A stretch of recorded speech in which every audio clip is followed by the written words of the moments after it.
This is Casey. They are a good friend of mine and a musically inclined individual.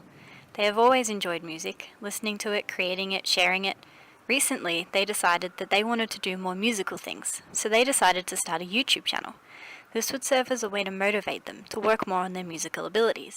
I decided to get a YouTube channel essentially just to encourage myself to keep practicing and learning music, mostly because I have a bad tendency of sort of getting like 3/4 of the way through a project and then just dropping it, or practicing guitar obsessively for 3 weeks and then forgetting about it for months. So it's just a means to sort of keep myself at it, and if I'm encouraged to be continually putting videos out there, then I'm going to be more motivated to keep learning. Mallan said that SNS, social networking sites, provide new spaces and ways for virtual identities to be constructed, visually presented, and narrated. YouTube has been around since 2005, and since then, it has only grown bigger and more diverse in the content it provides. You can watch anything from hilarious cat videos to someone's opinion on politics in a country not many people have heard of, to covers of your favourite songs. It is a vast, endless place of wonder that is very easy to get lost in. The most challenging part about putting up that first video was probably the editing process for me, mostly because I just wasn't quite as prepared as I thought I was, and I had this distinct vision of what I wanted to do, but as I began editing, realised that I didn't quite have the software to be able to realise that. So I'm basically just sort of putting future projects on hold a little bit till I can find some better editing software so I can do what I want to be able to do. Digital technologies have demonstrated their capabilities in facilitating users to express their creativity, e.g. with intuitive photo editors, and to share it, e.g. via email clients or social media.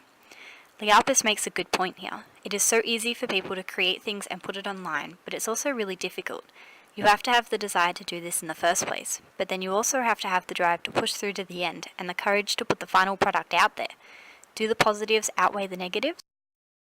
So deciding to put videos online specifically to encourage me to keep practicing music kind of had this dual effect, because for the most part it was very encouraging and sort of gave me a new drive and a new passion, because I felt like I was actually doing it for a reason rather than just sort of sitting in my room and mucking about just because I can. There was kind of a goal and an aim to it. But at the same time, what I didn't realise is that it actually put quite a bit of pressure on me, which I guess in a sense I was putting that pressure on myself because I started focusing on the fact that I was putting stuff online, and for a little bit during the production of that first video, I've started focusing more on just being able to get content out and be able to put stuff online rather than what I was initially doing it for, which was just to keep learning and to keep gaining new skills. School-based learning can be very restrictive, and as Auld said, the flexibility of online learning also may accommodate differential learning preferences. Casey mentioned that the structure of learning by fooling around in their bedroom only worked for a while. For some people, it is much easier to direct your own learning into things that interest you in a way you know is going to work. Auld's study also showed that student satisfaction with distance learning includes their ability to control how and when they learn. Having control over your own learning is one luxury that formal learning environments cannot offer. The online world can be a great place for students of any discipline to learn and grow in a way that suits them, partially because they are spurred on by their own fan base and network, partially because they can connect with like-minded individuals. Korobkova noticed that the internet raises the visibility of fan production. Private activities can be transferred into a public arena. Online fan communities where massive audiences provide motive and encouragement for creative work.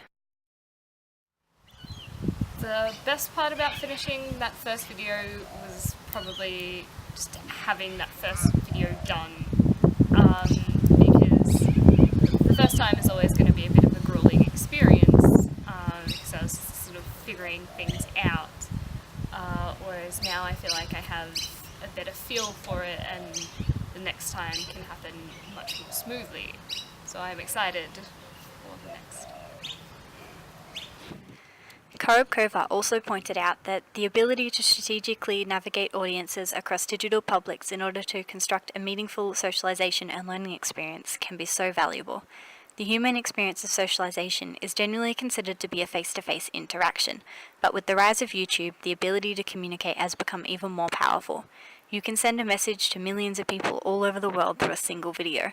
This kind of interaction has become so important and can be so meaningful that I think it's important to understand and allow the kind of online learning that is fostered through this kind of socialization. Admittedly, I am a little bit nervous about the fact that people can now go and see that video that I posted. It is live, it is public. There is no hiding anymore, and that's quite intense and a little bit scary when you think about it. But to be fair, that was kind of the point of doing it in the first place. At the same time, it is also quite exciting, and sort of now that I have that first video up, I have more of a drive to put new ones up because I want to make them better, and continually put better stuff up and keep learning and sort of show that journey and I guess the progress that I am making. The pursuit of individualized learning is something that is only now coming into focus as it is tested and studied.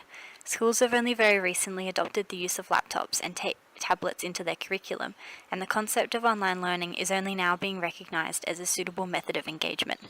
Kids are becoming increasingly likely to pick YouTube art as their future career goal, inspired by their online role models. This online world of interest-based learning is gaining traction very quickly, the future of education moving bit by bit onto the online world. It's big, it's accessible, it's scary, but it's also the future. I